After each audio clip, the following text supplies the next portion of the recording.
Non, sérieusement, avec le temps, j'ai eu énormément de recul sur toutes ces choses. J'ai eu énormément de compassion pour tous les profs que j'ai pu avoir. C'est vrai, me supporter a dû être un calvaire, un véritable supplice, car je pense avoir mis beaucoup plus d'énergie à essayer d'amuser la galerie plutôt que d'être studieux. Je pense même avoir été quand même assez précoce, puisque dès la première section de maternelle, je mettais des profs en dépression. Bon, tu me diras, tout ça a rapidement changé le jour où on m'a ouvert les yeux au Silly Bang. Je t'explique tout. Round heureux, welcome et bienvenue dans cette nouvelle vidéo qui sera la deuxième partie des écoles d'animation. Une vidéo qui va tout simplement s'appuyer sur mon expérience en tant qu'ancien élève et aujourd'hui formateur dans ces dites écoles justement. Donc nous allons voir 5 conseils pour pouvoir choisir son école et surtout pour pouvoir y survivre. 5 ? Non, pas 5. 6 conseils. Oui, il y aura un dernier conseil juste à la fin de cette vidéo, donc restez bien jusqu'au bout. Et si jamais ce n'est pas encore fait, n'hésitez pas, abonnez-vous, actionnez la petite cloche, ça lui fera énormément plaisir pour tout le temps qu'il passe sur les montages. Il ne fait plus que ça de toute sa vie, il en a même oublié sa femme, c'est pour vous dire. Premier conseil, à quoi dit-on qu'une école est sérieuse dans l'apprentissage des valeurs? Et en l'occurrence, dans l'apprentissage des valeurs de l'animation. Vous avez 5 secondes pour disserter.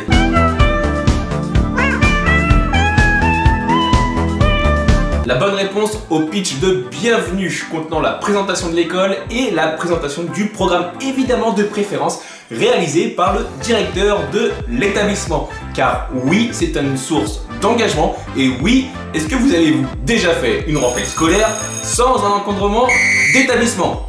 Sans le CPE et même toute sa clique avec lesquels vous alliez jouer aux cow-boys et aux indiens pendant toute l'année. Dans mon cas, ce discours a tellement refroidi l'Assemblée Générale que de nouveaux élèves fraîchement arrivés ont tout simplement eu l'idée de faire un aller-retour direction chez maman. Car oui, c'était comme être le Titanic qui se prend un véritable glacier. Il était puissant, réfléchi, appuyé pour pouvoir déjà, dès le départ, réaliser un tri entre ceux qui étaient réellement venus pour apprendre et ceux qui étaient venus en mode touriste. Dans la vie, il faut se battre pour obtenir les meilleures choses. Il faut être aussi motivé pour aller au bout des choses. Ce discours était une épreuve. Il martelait qu'il était interdit de picoler, de faire la fête, d'être malpoli et aussi d'avoir une hygiène plus que douteuse. Bref, ce discours a instauré d'emblée 2 sentiments profonds à toute l'assemblée. Le premier, un respect absolu vis-à-vis d'un sensei de l'animation. Le second, celui de fuir loin, mais alors très loin, de l'antéchrist du fun absolu. Imagine, il fallait même se raser. Et si jamais c'était mal fait, il fallait que tu retournes chez toi en descendant une colline vertigineuse, que tu prennes le temps de te raser et qu'après tu remontes cette même colline qu'un coureur cycliste n'aurait jamais grimpé sans EPO. Et lorsque tu arrivais avec les oreilles sous le bras au niveau du cours, malheureusement, c'était trop tard. L'animation, ce n'est pas que du fun. Donc si une école te propose un programme léger et que tu te rends compte qu'elle ne cherche pas à te faire intégrer certaines notions de savoir-être, méfie-toi. Car ce qui différenciera toujours un bon animateur d'un moins bon, c'est le savoir-être. Ah, j'en ai chié. Je te jure, c'était comme faire mon service militaire. Mais quand même en mieux. Oui, beaucoup mieux. Parce que je te rappelle quand même à la base que je voulais être sniper. Ou pilote de chasse, je sais plus. Mais non, je suis pas masochiste. Quoi, je crois pas. Second point, la qualité des modules. Je ne vais pas m'attarder sur tous les modules abordés. Tout ce que je peux dire, c'est que c'était aussi riche et abondant qu'un couscous royal. On reconnaît en général une bonne école d'animation ou même une simple bonne école dans un domaine en particulier grâce à la richesse et à la diversité des modules proposés. En gros, il y avait des heures de cours de répétition pour apprendre les chorégraphies des spectacles. Il y avait du chant, il y avait de la comédie, il y avait aussi des cours d'anglais et il y avait même des cours de maquillage, ce qui permettait de remettre en cause notre notion de virilité. Bref, c'était comme faire la Star Academy ou les Marseillais à Tombouctou si tu es trop jeune pour avoir connu Armand Altaï et Kamel Wally. Mais la différence, c'est qu'on apprenait un véritable métier, teinté des notions même de club enfant, de polyvalence et bien entendu de savoir-être. Je te jure, c'était comme faire une émission de télé-réalité. Tu avais des éliminations chaque semaine, tu avais des coups de gueule, tu entendais des expressions que même pas tu pensais qu'elles étaient référencées dans le dictionnaire. Et tu avais aussi des histoires d'amour plus ou moins longues. Enfin, à bien y réfléchir, ça ressemblait surtout à de l'échangisme très court entre 2 coins de porte. Et d'ailleurs, si quelqu'un à l'époque avait été assez malin pour placer des caméras, je te garantis d'une chose, c'est que la sextape de Valbuena n'aurait jamais fait autant de bruit. Troisième point, des coups de pied au cul. Je vais essuyer une tempête, mais parfois, oui, dans la vie, pour bien comprendre que l'on fait fausse route, il faut se faire bastonner par la vie et se faire tout simplement botter le cul par nos proches. Tout simplement pas pour nous enfoncer, mais pour nous faire progresser. Ceci n'est pas une question d'ego, mais personne sur cette terre peut prétendre maîtriser toutes les informations sur un domaine en particulier. La vie évolue.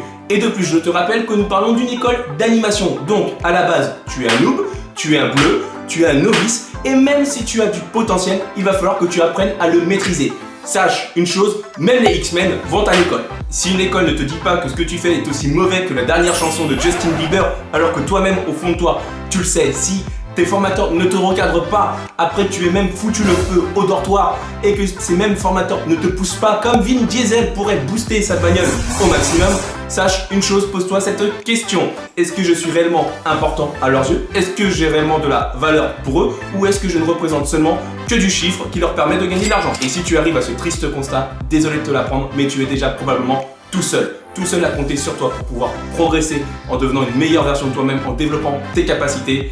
Car si jamais tu ne le fais pas, tu risques rapidement de dégager du milieu de l'animation. Des coups de pied, j'en ai reçu. J'ai même eu le sentiment profond d'être le sac de frappe dans lequel Mike Tyson se serait déchaîné. On a envisagé de me dégager comme on shooterait dans un ballon de foot. Tout ça parce que je me donnais pas à 100% et que je n'utilisais pas mon potentiel au maximum. Oui, j'ai failli abandonner. Mais oui, j'ai eu aussi un directeur qui est venu me voir et m'a dit « Écoute, j'aimerais te voir beaucoup plus dans la vie que lorsque tu es sur scène en train de faire la momie. » J'ai même eu un formateur qui est venu me voir et qui m'a tout simplement dit d'arrêter de me poser autant de questions. Ce qu'il voulait dire, c'était tout simplement de commencer par se poser les bonnes questions et arrêter de savoir si aujourd'hui j'allais porter une chemise verte ou une jaune. Je te rassure, j'ai résolu le problème, je ne porte plus de jaune ni de vert. Quatrième conseil, l'adaptation. Et ce point-là, j'ai mis un certain temps avant de le comprendre. Oui, effectivement, parfois je suis lent à la détente. J'ai réussi à intégrer la chose lors de mon parcours professionnel. Oui, il y aura toujours un décalage entre ce que les écoles enseignent et la réalité sur le terrain. Même les auto-écoles enseignent que parfois, pour éviter un danger, il faut savoir contourner les règles. Donc oui, certaines choses seront possibles, seront réalisables, mais d'autres beaucoup moins, en fonction de 3 facteurs. Le premier, du lieu où vous exercerez. Le deuxième, des qualités de l'équipe avec lesquelles vous travaillerez. Et le troisième, tout simplement, des moyens dont vous disposerez. En revanche, ce décalage évident n'exonère absolument en rien notre responsabilité dans notre comportement et dans nos remarques.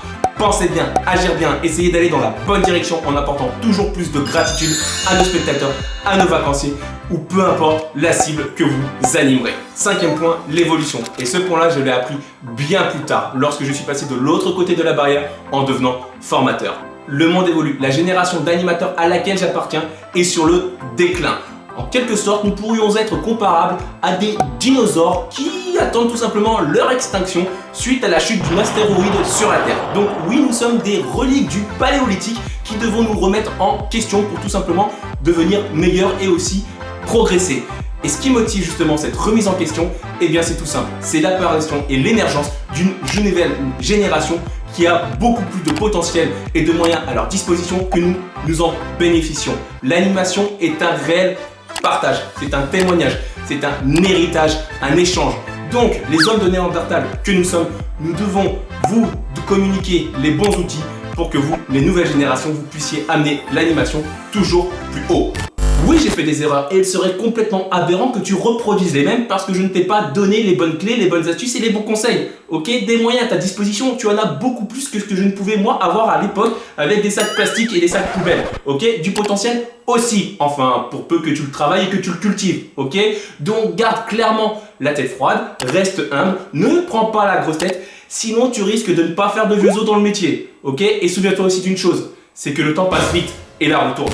La vie est une école, donc peu importe ta discipline, tu as forcément un potentiel. Si tu es dans une école d'animation ou si tu parcours ta vie en général et que tu entends quelqu'un qui te dit que tu n'iras nulle part, ne l'écoute jamais aveuglément. La seule raison pour laquelle on ne va nulle part, c'est tout simplement parce qu'on le veut, parce qu'on le décide. Pour avancer, il faut comprendre, apprendre et appliquer tout en imposant notre identité. C'est ce qui se nomme l'évolution. À mon sens, une école ou une formation d'animation, c'est avant tout cela. Ce sont des formateurs capables de détecter toute la richesse qui sommeille en vous et des formateurs capables de vous apporter tout simplement les clés pour développer et maximiser votre potentiel. En gros, c'est être des professeurs Xavier. Contrairement aux idées reçues, l'animation n'est pas si facile. Ce n'est pas suffisant que de se mettre un simple nez rouge. L'animation se mérite et récompense au centuple les personnes passionnées qui mettent toute leur énergie, tout le potentiel à la faire vivre tout simplement. Une école d'animation ou une formation d'animation doit permettre cela. C'est un pont qui relie les possibles. Donc, si tu viens dans une école d'animation parce que tu as vu de la lumière, il y a pour toi 3 possibilités. La première, tu as vite dégagé. Deuxième option, si tu passes étape école, en chopant un totem d'immunité, en couchant par exemple avec ta prof, assure-toi d'une chose, c'est que lorsque tu arriveras sur ton site, et si jamais tu ne t'es pas préparé auparavant, tu te feras bâcher et démonter. Troisième option, tu vas rester dans l'animation et tu vas te surprendre à réaliser des choses de dingue, à mener une vie de malade, faite de voyages, de rencontres et d'expériences uniques. Je n'ai pas été sniper ni même pilote de chasse, mais j'ai été payé pour canarder du bonheur et mitrailler de la joie de vivre à des milliers de personnes qui me l'ont rendu au centuple. Bon, ok, ils m'ont pas tous rendu, mais cela n'enlève absolument en rien à notre mission qui est d'apporter du bonheur, de l'épanouissement et de regonfler à bloc son prochain. Au final, peu importe ton domaine, encore une fois, il n'y a pas de mystère. Pour réussir, no pain, no gain. L'animation ne se choisit pas, elle s'impose à nous. C'est une force évidente qui vit à l'intérieur de nous. Donc si tu sens que la musique rythme ta vie un peu plus que pour d'autres, si tu aimes jouer la comédie, si tu aimes danser, si tu aimes chanter, si tu aimes être entouré de personnes dans des endroits conviviaux et chaleureux, commence par te poser la question à savoir si tu empruntes la bonne route. Car il serait peut-être temps pour toi d'embrasser une nouvelle. Et si parfois tu te sens trop âgé pour entrer dans une école d'animation ou peu importe tes critères, n'éteins pas cette lumière qui jaillit en toi et qui brille et qui fait la personne que tu es. Car oui, le monde a profondément besoin de ça, de ce fun positif, inspirant et intelligent. Voilà, j'espère que ces 5 conseils sur une école d'animation t'aideront. Mais attention, le dernier conseil, l'un des plus importants, le 6e, renseigne-toi et assure-toi de l'endroit où tu vas aller. Car oui, débuter dans l'animation peut être aussi parfois un risque. Si tu choisis mal ton école, celle-ci peut contribuer à tout simplement éteindre la lumière et ta fibre animation. Informe-toi, renseigne-toi et rejoins-nous sur la route de l'animation. Il y a tellement de possibles dans l'animation, que ce soit touristique, que ce soit en centre aéré, que ce soit à la radio, que ce soit dans des télévisions locales ou même dans l'événementiel. Il se pourrait peut-être même qu'un jour, vu la conjoncture, vu la morosité ambiante, il y ait de l'animation dans les pompes funèbres. Peu importe ton choix, peu importe l'évolution que prendra l'animation, nous en tout cas on continuera de rouler et tu pourras nous retrouver donc sur la route Run Movie en likant, en partageant et en commentant. Justement aujourd'hui on va être joueurs, je vous laisse 3 mots, citrouille, barouin et armoire. À vous de créer un commentaire, ok, le plus original possible. Les 3 meilleurs commentaires que vous nous laisserez seront cités dans la prochaine vidéo. Ok, allez, sur ce, je vous dis à ciao.